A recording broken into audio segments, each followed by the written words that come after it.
Hello guys, welcome back to our channel economics with Charu. I hope आप सब अच्छे होंगे। हम स्टार्ट करते हैं आज की class. So guys, last class में हमने कुछ क्वेश्चंस देखे थे, मल्टीपल चॉइस क्वेश्चंस थे।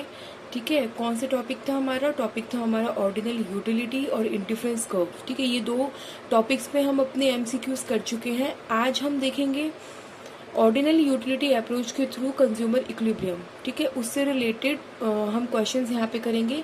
और इससे रिलेटेड, इस टॉपिक से रिलेटेड हमारी वीडियो भी है यूट्यूब पे, आप प्लीज़ एक बार उसे गो थ्रू करिएगा, फिर तभी इन क्वेश्चंस को सॉल्व कीजिएगा, तो आपको इजीली चीज़ें अंडरस्टैंडेबल रहेंगी। ठीक है, सो स्टार्ट करते हैं फर्स्ट क्वेश्चन से।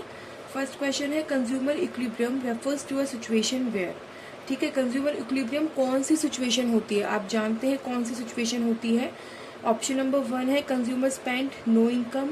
Option number B, consumer gets maximum satisfaction from given income. C, consumer buys only one commodity. D, consumer saves all income. So आप जानते हैं कि कंज्यूमर इक्विलिब्रियम का मीनिंग क्या होता है। एक ऐसी सिचुएशन जहां पर कंज्यूमर की जो सेटिस्फैक्शन है वो बिल्कुल मैक्सिमम रहती है। ठीक है, वो एक ऐसी सिचुएशन होती है जहां पर उसकी बजट लाइन और इंडिफरेंस का आपस में टेंजेंट होते हैं, और उस पॉइंट पे जो सेटिस्फैक्शन उसे मिल रही होती है, जो बंडल वो चूज करता है, फिर वहां से उस पॉइंट से वो किसी और पॉइंट की तरफ या किसी और बंडल की तरफ जाने की नहीं सोचता। ठीक है, सो फ्रॉम गिवन इनकम में जो भी इनकम उसको गिवन होती है। ठीक है, तो इसके अकॉर्डिंग हमारा ऑप्शन नंबर बी करेक्ट है कि consumer gets maximum satisfaction from given income. Okay, second question है, according to the utility analysis a consumer is in equilibrium when. क्या होता है कंज्यूमर इक्विलिब्रियम में, कब होता है यूटिलिटी एनालिसिस के अकॉर्डिंग? फर्स्ट ऑप्शन है आपका T U is maximum, B M U is zero, C M U equal to price, and D M U का मीनिंग आप जानते हैं, मार्जिनल यूटिलिटी। ठीक है, M U of money spend on each good is equal. So हमें कौन सी condition होती है जब कंज्यूमर इक्विलिब्रियम होता है? सो वो होती है ऑप्शन नंबर डी, जब क्या होता है, M U of money spend on each good is equal.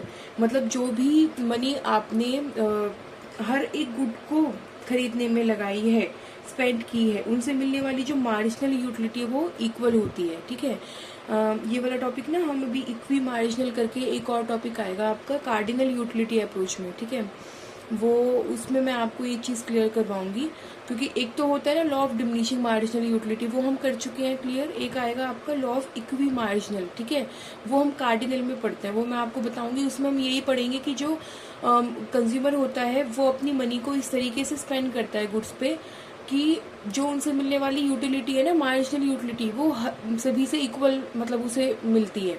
ठीक है, वो हम वहां देखेंगे। सो नेक्स्ट क्वेश्चन है, in the case of a single commodity consumer equilibrium is achieved when. Single commodity के केस में कंज्यूमर का इक्विलिब्रियम क्या होता है? ऑप्शन नंबर 1 है आपका, M U is greater than price, B M U is less than price, C M U equal to price, and D T U is equal to M U. So वो कौन सा point होता है जहाँ पे हमारा मार्जिनल यूटिलिटी प्राइस के equal होती है? ठीक है, option number C is correct. Fourth question है, under the indifference curve approach consumer equilibrium occurs at the point where. आप जानते हैं कौन सा पॉइंट होता है कार्डिनल यूटिलिटी में या इंडिफरेंस कर्व अप्रोच में, जहाँ पे बजट लाइन क्या करती है, टेंजेंट होती है किसके साथ? आईसी के साथ। ठीक है, तो ऑप्शन नंबर 1 है budget line cuts the IC, B है budget line is parallel to IC, C है budget line is tangent to IC, and D है two ICs intersect. So according to these options हमारा option number C correct है, budget line is tangent to IC. ठीक है, fifth question है, the condition for consumer equilibrium under the indifference curve. Same बात है। ठीक है, सो ए ऑप्शन है MRS is greater than price ratio, जो अभी हमने यहाँ पे देखा था ना। थर्ड क्वेश्चन इसी की तरह ही है बिल्कुल। MRS is less than price ratio, C MRS equal to price ratio, and D MRS equal to 0. So कौन सी कंडीशन होती है जहाँ पे MRS प्राइस रेशियो के इक्वल होता है? ठीक है, सिक्स क्वेश्चन है, second condition of consumer equilibrium under IC analysis is. ठीक है, ये तो फर्स्ट ऑर्डर कंडीशन हो गई जहाँ पे प्राइस इक्वल टू होते हैं प्राइस रेशियो के, सॉरी जो MRS होता है वो प्राइस रेशियो के इक्वल होता है। ठीक है, जो सेकेंड ऑर्डर कंडीशन होती है, सेकेंड ऑर्डर मतलब जब दो गुड्स होती हैं। ठीक है, सो उस केस में क्या होता है, फर्स्ट ऑप्शन है IC should be downward sloping, B IC should be convex to origin, C budget line should be horizontal and D income should be constant. So आप जानते हैं बी करेक्ट है, I C should be convex to origin. ठीक है, मतलब ये दो conditions है हमारी। ये फर्स्ट कंडीशन थी जहाँ पे प्राइस जो है प्राइस रेशो जो है वो मार्जिनल रेट ऑफ सब्स्टिट्यूशन के इक्वल होता है, क्योंकि हम देखते हैं ना कि slope of indifference curve and slope of budget line equal होना चाहिए। सो प्राइस रेशो किसका स्लोप है, बजट लाइन का, और एमआरएस किसका स्लोप है, आईसीज का। और सेकंड कंडीशन क्या है, जो आपके आईसीज है वो कॉन्वेक्स होने चाहिए, मतलब वो इस तरीके की शेप में होने चाहिए और डाउनवर्ड भी होने चाहिए लेफ्ट टू राइट की तरफ। ठीक है, अब नेक्स्ट क्वेश्चन आता है एमआरएस स्टैंड्स फॉर। एमआरएस अब जानते हैं क्या होता है।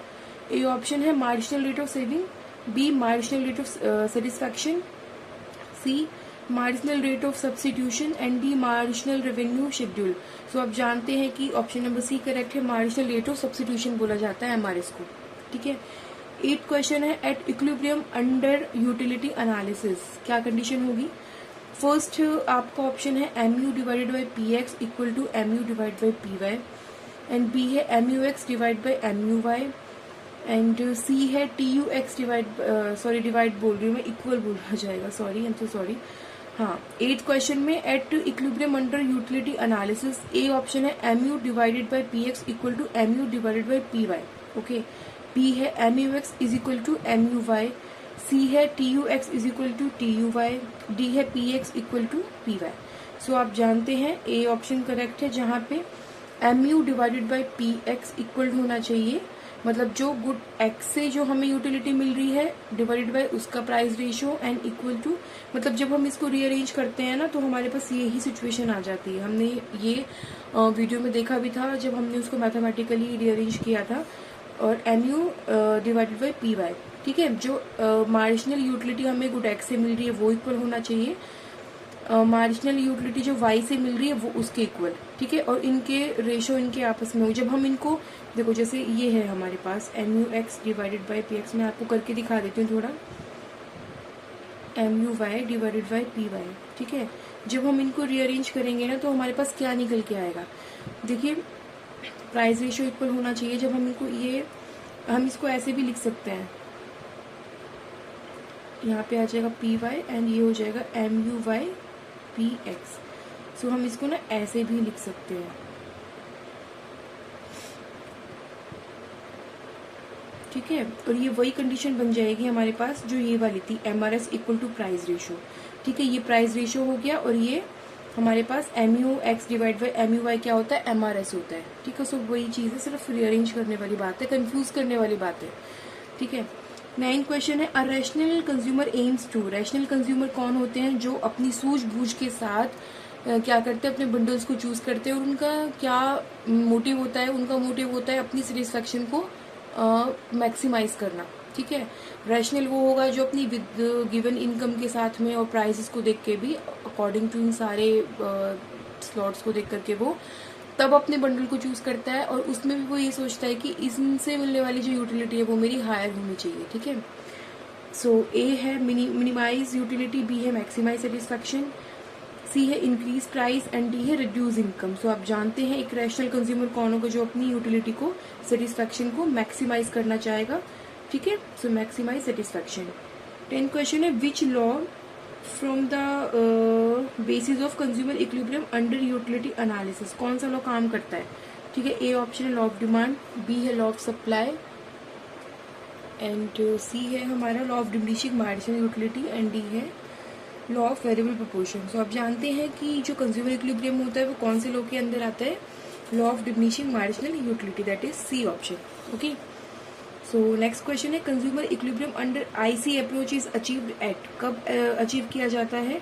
ए ऑप्शन है highest attainable indifference curve, B lowest indifference curve, C origin, and D mid point of budget line. So आप जानते हैं वो कौन सा पॉइंट होता है जहाँ पर कंज्यूमर इक्विलिब्रियम अचीव किया जाता है आईसी कर्व में, हाईएस्ट अटेनेबल इंडिफरेंस कर्व, जो सबसे ज्यादा हाईएस्ट इंडिफरेंस कर्व होगा वहीं पे ही कंज्यूमर का इक्विलिब्रियम होता है, वहीं पे ही उसकी सबसे ज्यादा सेटिस्फैक्शन होती है। ठीक है, सो 12th है क्वेश्चन आपका, the slope of the budget line represent, क्या रिप्रेजेंट करता है वो आप जानते हैं, प्राइस रेशियो को बताता है।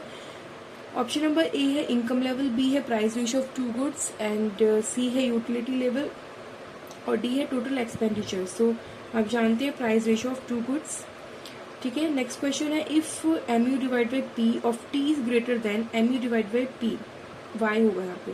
अच्छा, P of coffee the consumer should, अब देखो ये क्या कहना चाह रहा है बेसिकली, आप इसको ऐसे लो, M U divided by P, ठीक है, ये टी के लिए बात कर रहा है। सो हम जैसे एक्स गुड हो गया, ये ग्रेटर है एम यू इसके, यहाँ पे जो एक्स है वो टी को रिप्रेजेंट करेगा एंड वाई है जो वो कॉफी को। तो उस टाइम पे कंज्यूमर को क्या करना चाहिए, ठीक है। अब देखो देखो इससे आपको आप थोड़ा क्लियर कर पाएंगे कि जब एम यू एक्स मतलब जब हमें टी से ज़्यादा यूटिलिटी मिल रही है और कॉफ़ी से हमें कम मिल रही है, क्योंकि यहाँ पे जो एक्स हमने डिनोट किया है वो टी को किया है, वाई कॉफ़ी को डिनोट कर रहे हैं। सो अगर हमें एम यू एक्स ज़्यादा है एम यू वाई से तो क्या होगा उस केस में, आप खुद ही समझ जाओगे क्या होगा कि हम उस टाइम पे टी को ज़्यादा खरीदना चाहेंगे, क्योंकि हमें टी कंज्यूम करने से ज़्यादा सेटिस्फेक्शन मिलती है, ठीक है। सो ए ऑप्शन है बाय मोर कॉफ़ी, बी है बाय मोर टी, सी है buy both equally and D है स्टॉप कंजप्शन। सो आप क्या करोगे, टी को ज़्यादा खरीदोगे।